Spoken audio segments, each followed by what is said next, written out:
Ayan, ito na po yung kasagutan sa mga nagtatanong paano kung wala si Papa Perna nila, kung kakain ba sila.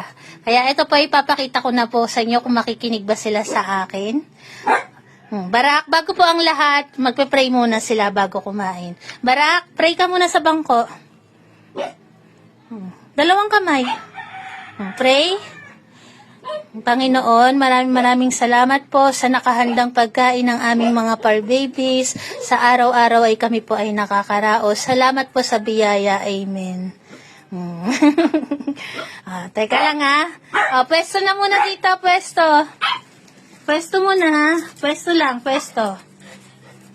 Pwesto na. Kompleto na ba? Bibi, kain ka na. Shelo, kain ka na ton. Kain na, Shelo. Pwesto na, guys.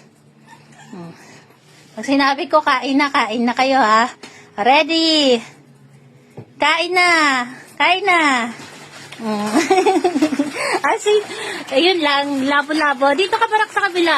Sino pa magkasalo? Clear. Ito sa'yo, clear. Okay na? Si Cherry girl ko. Ay, kay Cherry itong isa. Excuse me. Ane, kain na,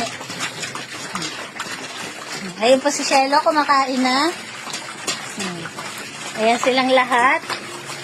Dito tayo para kita silang lahat.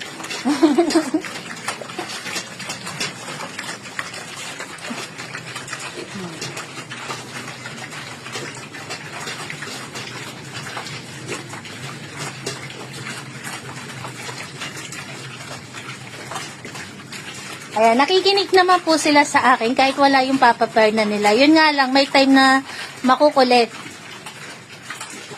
Mas maganda po talaga pag nandito si Papa nila. Pero ayan, kitang-kita nyo naman po na nakikinig din sila sa akin pag alam nilang wala si Papa nila.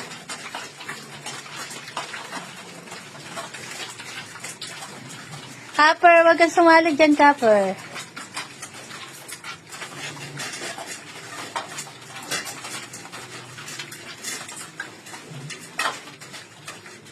Labo-labo nga lang sila,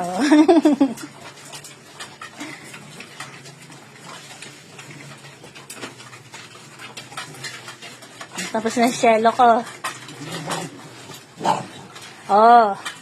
Palibasa wala si Papa nyo, ha?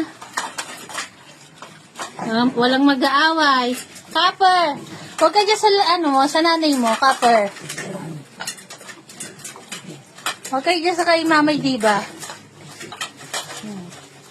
Ayan po, nai-house na po ng aming mga par babies ang kanilang pagkain, ang kanilang tanghalian.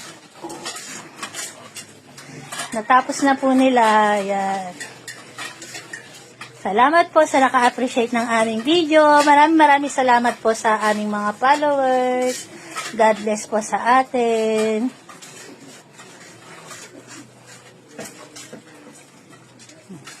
Makintab na ang kanilang plato. Ligpitan time na po. God bless.